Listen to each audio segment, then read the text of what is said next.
Ange Postecoglou, thank you so much for taking the time to speak with us here in Astro, Malaysia. There's a lot that we want to get into, but I suppose the perfect place to start would be the Premier League. I mean, before joining the Premier League, you would have had an idea of what the league was like, but having experienced it in person over the last 2 years, its complexities, its challenges, do you feel differently about the Premier League right now? No, not really. I think you understand going into it. It's like you said, it's a very challenging league. It's probably it's definitely the highest profile league in the world. It's got some of the best managers, definitely some of the best players. So you realise it's challenging. You're coming to a big club with big expectations as well. So yeah, I knew that going into it, and fair to say, it hasn't disappointed. It's been everything I expected it to be, and yeah, I've enjoyed every minute of it. How do you make sense of this season, Ange? I mean, in the context of this season, there's been a lot of ups and downs. The injuries have been a central theme to it. But at the end of the day, there's also the European run. How do you make sense of a season like this? Yeah, yeah. I guess I think the key thing for that is that they're all connected. I think one sort of plays into the other. There's no doubt the injury situation this year has been, certainly in my career, unprecedented. I haven't had to deal with sort of that extent as I have this year. But being in Europe, and also we had a very good Carabao Cup run reaching the semi-final, has also added to that stress, because all of a sudden you've lost players to injuries, but then you've got more games. So it's kind of, they're all sort of interconnected. And for me, that's kind of the best way to try and make sense of, how we've tried to navigate this course. So I think if you look at it separately, you kind of scratch your head as to why we do so well in sort of one competition, not the other. But I think one's fed into the other. I think, if we didn't have Europe, probably since the end of January when we got all our players back, we'd probably be in a better league position, and probably wouldn't be facing the sort of the criticism we are at the moment. But the reality of it is that one is sort of fed into the other, and I think at the end of it, for us, it's been a hugely challenging season for sure. I still think we've grown in it, and understanding why we kind of could have performed better, should have performed better in the league, but also understanding that we can't disregard the fact we've given us a fantastic opportunity to also have success. Speaking about difficult seasons, Ange, I mean, this has also been a tricky season for someone like Son. He's absolutely loved all over the world, especially in these parts of the world, but it's been such a tricky campaign for him. But in times like this, it's important to put things into context. How essential has Sonny been behind the scenes? What's he been like as a person navigating through all these challenges? Yeah, look, like you said, Sonny's sort of seasons reflected ours, as a club, and but like the club, like I said, we've found resilience to still try and make the season successful. Sonny's the same, he's never, as disappointed or frustrated he may have been with his injuries, or missing games, or maybe not performing at the level he wants, expects of himself. He's never let it affect his demeanour or the way he is. He's still a very positive guy, and he's still a guy who looks ahead with optimism and real determination to have success. So, he hasn't changed. He's been important for us on and off the field this year, and I think he understands that football is not a smooth process. He's had his own challenges in his career. He's had to fight hard to, like you said, to come from Asia and sort of dominate and play at this level for so long. It's rare for a player from that side of the world to do that. He's had to overcome many obstacles, and he's done the same this year. Apologies for sticking on the theme of challenges yet again. I promise just one more question from a difficult, challenging point of view. But one of my personal favourite Ange Postecoglou moments was the press conference where you stood up for Richarlison in the midst of all the difficult things that he was going through. But this season also, it's not been easy for him. Injuries after injuries. How exactly is Richarlison holding up? How has he been navigating through this difficult campaign?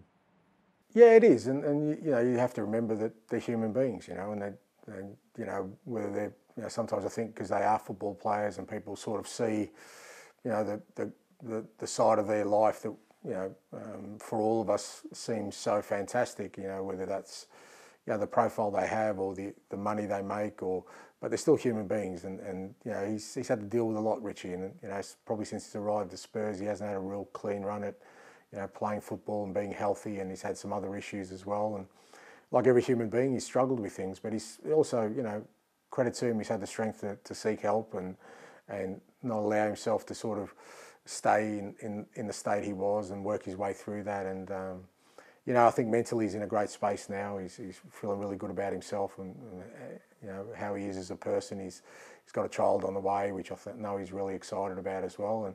And health-wise, knock on wood, he's in great shape for us. He's playing now, regularly. He hasn't had any issues, and he's become a really important part for us now. This back half of the year, he has been in Europe, really important. And I'm really pleased for Richie because, like I said, he's had a tough trot, but he's worked his way through it. Brilliantly said. I mean, that's completely perfect, actually.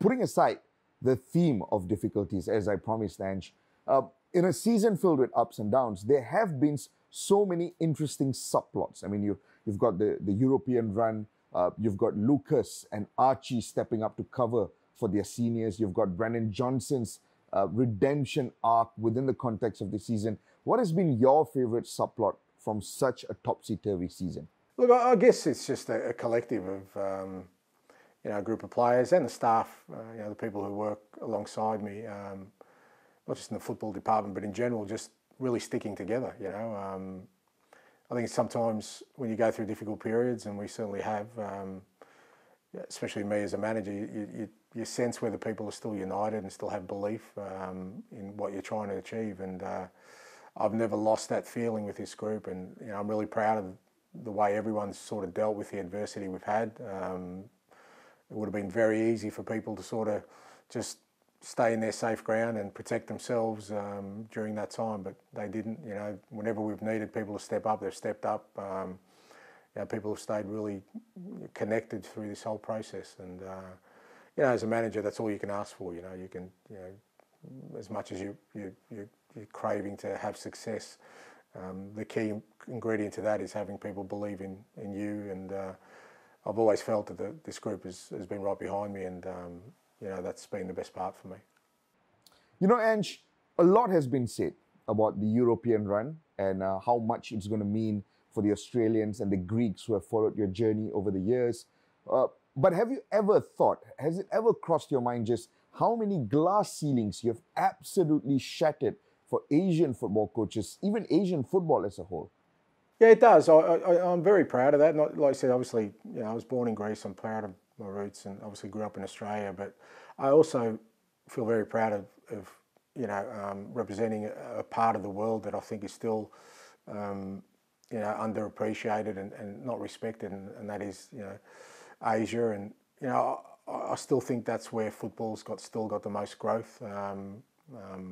I've worked in Japan, but I've been all through Asia and seen football in every country there is, and I know how passionate people are for football in all the Asian countries, and it's great to see Asian players breaking through. But my hope is that eventually you see Asian managers breaking through on this side of the world too. And I've got no doubt that Asian countries will keep growing and become more of a force in world football. I know how how keenly the leagues, the domestic leagues are followed over there. And like I said, I think sometimes it's underappreciated on this side of the world because it is so far away. But people in Asia are so passionate about their football, and I'm proud to be a representative of that football sort of world that exists. That I know, without it, I wouldn't have been able to become the sort of manager I am. Speaking about Asian football, I recently had the pleasure of speaking to two of your former assistants. One of them, Harry Kewell, was in our studios, and we spent quite a bit of time geeking out over your football ideas. But at the same time, the biggest story is Peter Klimowski, your former assistant, is now the Malaysian national team boss. Have you spoken to him about the Malaysian job? Yeah, no, I've spoken to Peter regularly. He's not just worked with me; he's a close friend as well. And I'm now well and truly a Malaysian football fan. I watched his first game, and I'll be following his progress. He's a great coach, great person. Very, very driven, very ambitious. He wouldn't have taken this role on unless he thought he could make a real impact for Malaysian football. And I'm looking forward to seeing how he progresses the national team there, because I know Pete, and he won't leave any stone unturned to really make an impact. And really, I'm always proud of all the managers I've sort of worked with and coaches, that seeing them progress in their careers. take great pride in, and certainly with Pete, I stay in close contact and follow him closely. Even in the short space of time, Ange, Peter has brought so much of optimism to the national setup, but he spent a considerable amount of time as your assistant. You know him better than anyone else. What can you tell about Peter's characteristics? What do you think is the best quality that Peter has as a football coach? As I said, with Pete, he's not going to leave any stone unturned in trying to make sure that he makes an impact with the national team. He won't settle for anything second best or being just good enough. He wants to make an impact. He has wherever he's been. He's, like I said, I've had him work alongside me, and he's a very ambitious guy, very driven guy. He'll work day and night to make sure that the players and all the staff are very clear that the target is being the best you can possibly be, nothing short of that. And he won't care how big the challenge is. I'm sure you've already noticed his impact. He'll roll his sleeves up and make sure that everyone who works with him has only one goal in mind, to try and make Malaysian football and the national team the best it could possibly be. Just one final question, Ange. This feels like such a powerful time for Aussie coaches across the world. I mean, of course, you're spearheading the journey in Europe, but then you've also got three of them, including Patrick Kisnobo in Japan at the moment.